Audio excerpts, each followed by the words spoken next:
Reintroducing the motherfucked moment. I have one right here. This is actually a solid story by Wade Council. Email, video, and Dropbox. Boys, got a mega dad loss, and I need the boys to strap in for this one. I'm from Seward, Nebraska, GBR, and I have a 3-year-old boy and a 1-year-old girl. My best friend had his bachelor party in Steamboat Springs, Colorado this weekend. Wonderful spot. And my wife, being a true MT6er that she is, said, take my car. Since it is an SUV and would be more comfortable for the 4 of us going together. Side note, the car is 4 months old. Pretty much brand new. Oh, no. Bachelor party was great. Boys were bopping and played 36 holes of golf and all the other stuff you can expect from on a bachelor party. Fast forward to Sunday morning as we were checking out of the Airbnb and packing the car. Reminder, this is in a mountain town where bears are very active and domesticated towards the tourists in the summer. Oh, no. Double reminder, I'm in my wife's new car while she's negotiating with terrorists at home, alone. My buddy goes down to start putting suitcases in the car. He opens the trunk and is greeted to a baby bear cub face to face with him in our car. Oh my This God. bear is probably 5 to 6 feet tall and as strong as an ox. The bear jumps out and my buddy obviously freaks out and runs away. I see him run away, so I obviously laugh because I think it's funny. Then I see the state of the car. Ruined. Good. Passenger door won't open. Good. Upholstery on the ceiling ripped apart and shredded. Good. Floorboard completely ripped up.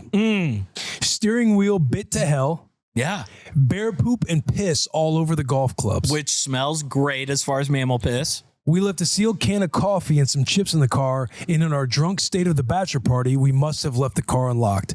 Bear had a field day, and now I'm left with the total car on the inside and a 10-hour road trip in the same car that smells like coffee mixed with piss and shit. Good.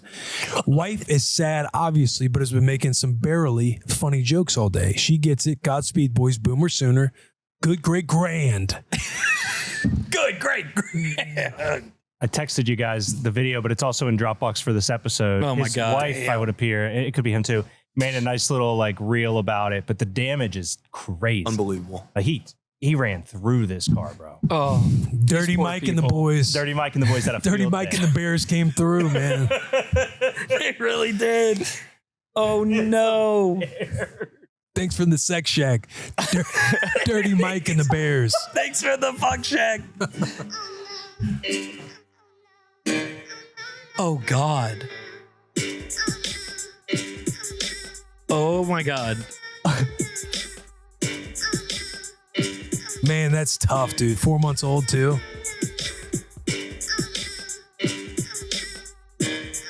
Oh, guys.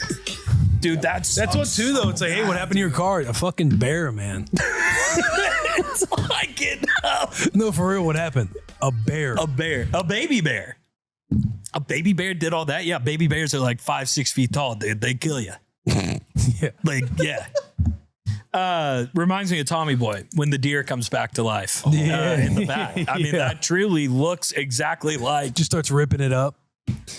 God, that, I mean, looked like a really nice car, too, is the saddest part. I mean, Yeah. 4 months. Did he say 4 months ago and brand new car? Is that what he said? Pretty much. He said 4 months old, pretty much brand new. Oh my gosh. Yeah. And what you call Geico? You're like, hey, I hope I have my bear insurance. Hope that's covered. Yeah. Good. You buy a new Lord. vehicle, SUV for the family. Let's get a family vehicle. Sweet, already got a bachelor party. You mind if I take the whip? Of course. Go. Take And the you whip. and your boys did such a great job of keeping it clean, taking care of it. That could have gone so many different ways. And I thought it was going to go so many different ways. The fact that Mother Nature struck. That stinks. I have a motherfuck moment from Colin Wilson. Colin says, fellas, I'm a proud veteran PT6er, but I'm in trouble and I'm in need of a med kit to stop the bleeding. I've been with my wife since high school. We are now 32. So I know she operates, but I slipped up. Usually we are hand in hand on the front line battling our 3 kiddos, but last night I messed up. Right now, I'm standing across the battlefield from MT6 and it feels like I'm alone. No weapons in sight, and she's just waiting over there with a full artillery. Colin, I feel the exact same way. Continue. My wife is a badass nurse practitioner. She works her ass off and has gone through hell to get where she's at now. We recently moved to O'Fallon, Missouri for her. Shout out O'Fallon. I went yard twice in O'Fallon as a young lad. Come on, man. Twice. Pancakes, bacon, eggs. Oh, that was the meal I had to come back to the second day. Yeah, come on. For her job, and for the most part, it's been great. But 2 nights ago, she went on a 45-minute rant. She's screaming and cursing about her job. I could tell that she just needed to get it out. So I just sat there. Would say the occasional, that lazy bitch, or you're totally right. But just sat there and listen. She used to do this. Those are good moves, Colin. Those are good moves, Colin. No way. She used to do this a lot at her old job, which is all valid. Last night, she started talking about my sister growing wildflowers and calling them weeds and all these things. And I was tired last night. I'm in my construction business, not labor or anything, but learning to become an engineer someday. So I'm mentally tired. So I told her, why do you have to be negative? It's exhausting. Oh, yeah. Instant silence. Yeah. Instantly, I thought, why would I say that? Why would I fucking say that? Colin and I have a lot in common. A couple minutes goes by, complete silence. I'm in the middle of packing and doing laundry for our weekend trip, and I stop and I apologize for saying that, and still silence. We go to bed without talking, which is not like her. She likes hashing things out right away. We wake up, we're getting ready for work, and I apologize again. Silence. This is feeling like foreshadowing for me. Let's see how it works out for old Sherm later today. Pray for me when I have a 3-hour car ride back to Illinois tonight, and I have a feeling she's going to let the artillery loose. Silver lining is that I'm going back and listening to old episodes of the pod. And I'm currently listening to the pod where Sherm started to play PUBG right after getting into an argument with Jilly Bean. At least I'm not that stupid. Love you, Sherm. You've come a long way. Keep it up, boys. Colin Wilson. He's going to be listening to this, so you come a long way. You come a long way. Pause. Not. I'm right. I'm back in my bullshit. But Colin, at least I'm not that stupid. It's a crazy. It's crazy. Does it even affect me? I'm truly in the mental state where I'm like, Colin's right. Colin's right. What am I doing? Hey, Colin wrote in. Let's think about Colin right now. It's not making it about you, man. Thank you. I know. I desperately need to talk. I desperately need to talk about myself. Dude, it's tough, dude. It's a reminder for myself too. Yeah. It's like, dude, you can get so stressed, whether it's work stress, family stress, kid stress, deadlines, whatever it is. Just those moments where you feel like you can't see past the next 5 minutes in front of you. Yeah. And you just say something offhand that you don't even fucking mean. Yeah. Or maybe not that you mean it like you do at the time, but then you get to where you have some time to yourself and you're thinking about it and you're just like, man, I'm not even articulating the thing I'm wanting to articulate in a way that is productive. Because at the end of the day, you and your wife, you share the same goals. Yeah. And you get just caught up in those moments where it's so fucking hard. If you're lucky, you're able to grab yourself and gain some perspective. Ask yourself, why am I feeling this way? Why am I fucking whining? Why did I say this? Yeah. Gain perspective, then you just get back in it. Yeah. That's that's life, right? No, it truly is. And seeing it from their perspective too. Yeah. To try and view it in a lens of where I would love to go back and redo it, but for Colin's sake, his wife might not have anybody else that she feels like she can let this stuff out. Right. And express how she's feeling. So she feels safe with you. And in that moment, you're like, hey, when you're being vulnerable with me and you feel safe to express your feelings, it's annoying and exhausting for me. Which that's in why itself is a different. Have you guys watched 4 Seasons? You know the part where it's who's the nerdy guy? Will Arnett. I think so. Yeah. Remind me of Four Seasons. Four Seasons is Steve Carell, Will Arnett. It's a really good cast. Tina Fey's in it. Yeah, Tina Fey. I haven't seen all season 2, but season 1's beautiful. Yeah, Will Arnett is his. Did you see the most recent season? No, I watched episode 1, and Kat and I. There's a moment where it's like Will Arnett and Tina Fey, right? They're the one in that marriage. Or like Will Arnett, he's like, it's got this like victim type conversation style going on, and it kind of drains Tina Fey. Yeah. And they're like doing this marathon and running next to each other. And she's just like, basically says like, I don't want to continue. I don't want to like get caught up in your bullshit too, where I feel like it's like, woe is me. And he's like, I'm just sharing with you. Like I'm sharing my life with you because you're the only person I feel like safe with to do so. And there's like a back and forth to where it's like, I resonate with that. So I'm sure Charles feels that way. If I'm woe is me, I can feel that way about her. If she's like woe is me, to where it's like, dude, let's just fucking, why are we whining about stuff? Yeah. But to your point, like what you're saying, like what you're trying to articulate as well is like, yeah, that's what that is like, she's not doing it to everybody else. She's like confiding in you because you just need a little moment to vent. Or if like I'm bitching about something, she might not be in the mood for it, but it's like, I'm doing this because I'm trying to put my bullshit on you right now. Yeah. Yeah. I do that a lot as well when I come home, especially with like stresses that I will encounter throughout the day.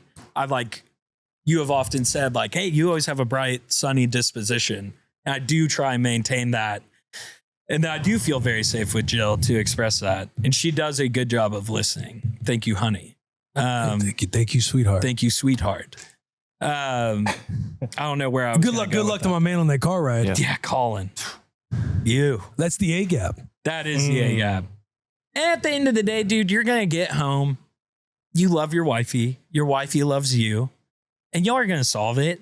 And it might not be a super short fix and, hey, we're all done. Like it might be a full on sit down, hash them out. And what y'all solve in that moment might not even be what the ultimate issue was. Right. You might uncover some even better, more beautiful stuff that will bring y'all even closer.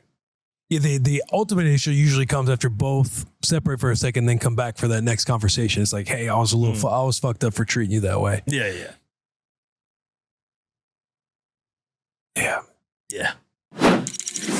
PT6ICKOs, we interrupt this episode to bring you Rose Sparks. The older one gets, the more it becomes clear that sex is about quality, not quantity. The vibes have to be right. That's why Rose Sparks stands out. It helps ensure readiness when the moment is right. After it dissolves under your tongue, you get hard in about 15 minutes on average.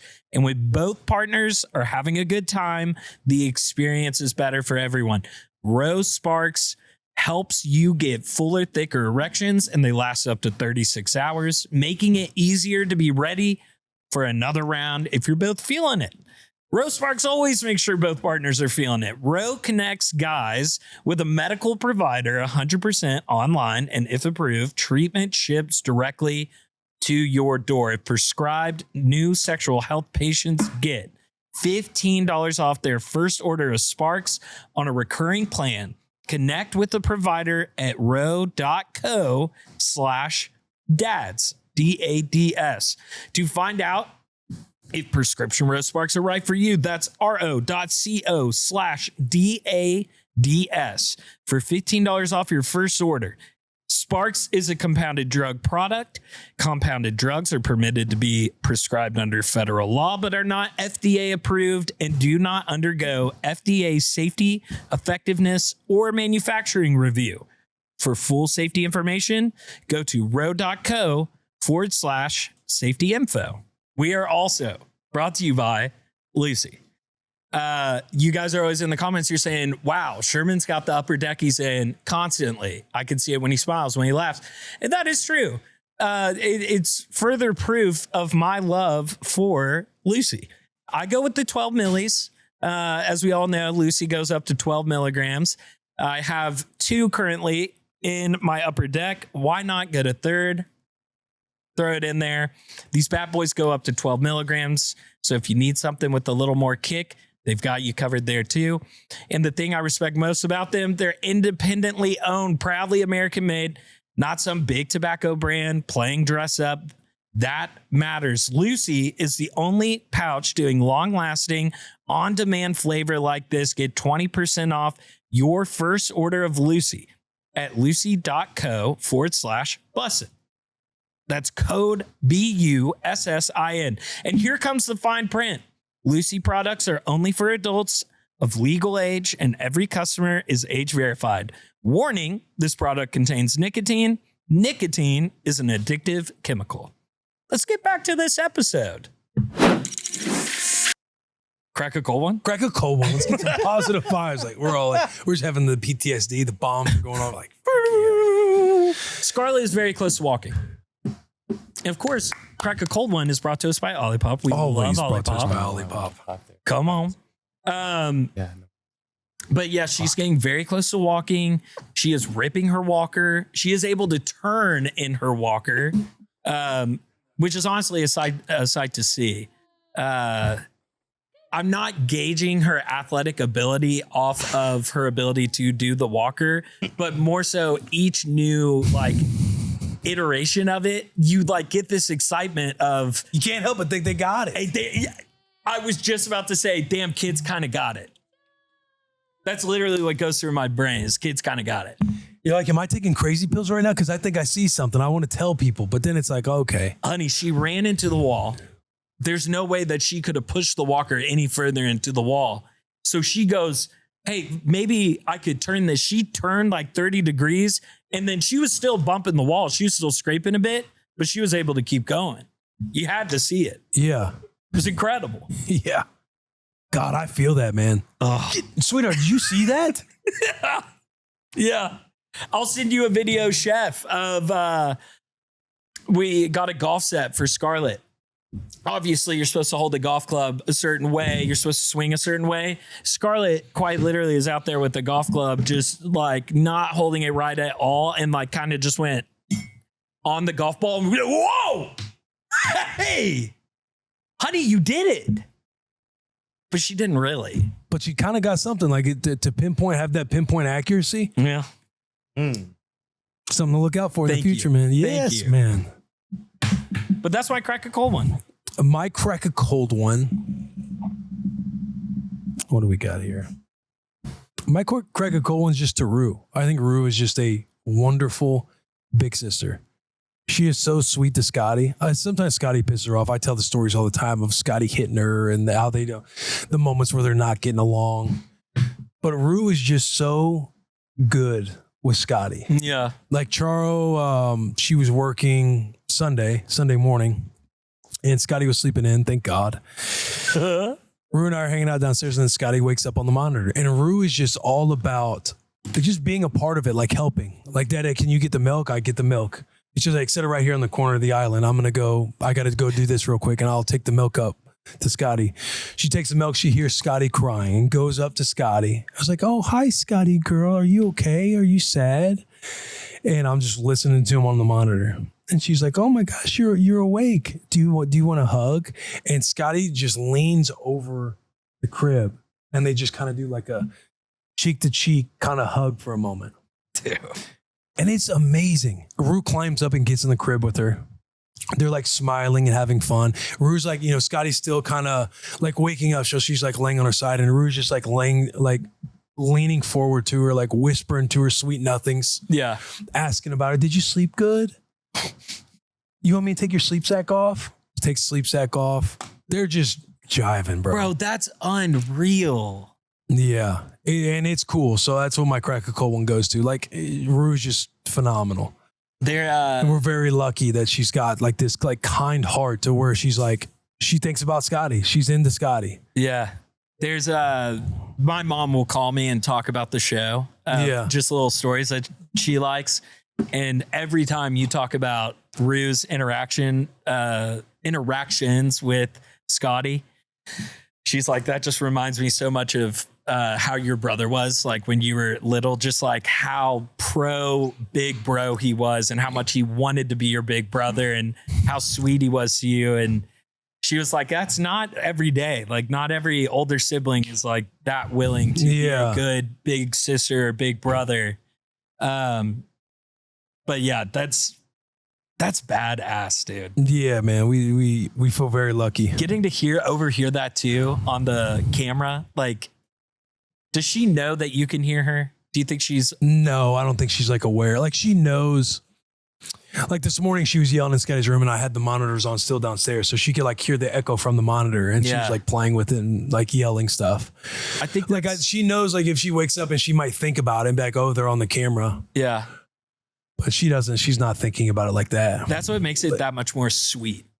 Is that is Rue's heart on full display. Like she's not putting on a performance for anybody. She's alone in that room with her little sister. And that's how she feels in that moment and wants to treat her little sister. And you're getting to be a fly on the wall. Like, that's cool, dude. I'll tell you what, if she was that manipulative, it's fuck, you're dealing with a demon who can think on their feet like that at 4. Let me get in the crib with all right. you. Once I hit the corner here, the camera's going to be on me. Oh, Scotty, mwah, I love you. Then instantly come down. Daddy, can I have a cookie? Yeah, honey, of course. You're such a good big sister. What else do we have, man? I have a survival kit, very quick. The push car toy. Those red cars, they make them in red, blue, pink, like the old school, like the handle kind of comes up. It's a black handle that's curved. Yeah. I was seeing them all over the place. And I was like, dude, I'm done with taking Scarlett on walks and her Nanit or her Duna. I want to put her, Nanit, Nuna or her Duna. I want to put her in her pink car. I want to put her like in a little push car toy for walks. She has enjoyed them so much. She was already enjoying walks. She's loving her walks even more now. But bonus hack, young parents with young kids, you probably sit in your kitchen when you get home. Wifey's maybe cooking dinner, you're cooking dinner, and somebody's got to entertain the kid. They're hungry, they're tired. It's the end of the day. They don't really want to play with their toys. It's kind of that little pocket where like the chaos starts to build. What can we find to entertain our child? That push car inside, dude, game over. Game over. And we got a little racetrack around our sofa. Nice. It's such a hack, dude. So put that in your survival kit. One that I'm thinking about, my boy Nick Howlett, he's got one of these. But what I'm looking at, because hot summer, it's like how other things, you don't want to get in the pool all the time. Yeah. Just having something for them to play with, like outside, being outside, getting out of the house, doing something outside, or one of those water shelves. Where it's like this interactive, like, you know, it's like this, is it a shelf? Water table. Water table is what it's called. What is it? It's where you just fill it. You take a hose, you fill it up with water. It's got all these little toys where they're outside playing like in the water. Dude, but it's like this water table. I've seen those. Where it's like interactive and they have all these things to play with. Yes. And like there's something like simple, something easy. There's little floaty pieces inside of the table that they can smack, but it's not flying. Yeah, little buckets that tip that are already set up. Yes, dude. Something like that. I feel like that'd be a good spend on Amazon. Good spend. That's such a good spend. And also shout out Bluey, another survival kit that I just saw on a Bluey episode. Those old school slip and slides, dude. Like the $12 ones. Yeah. It's just the tarp. Yeah. That would be so sick, especially during the summer. Yeah. Just throwing it out there. Just trying to add survival kit. Oh, yeah.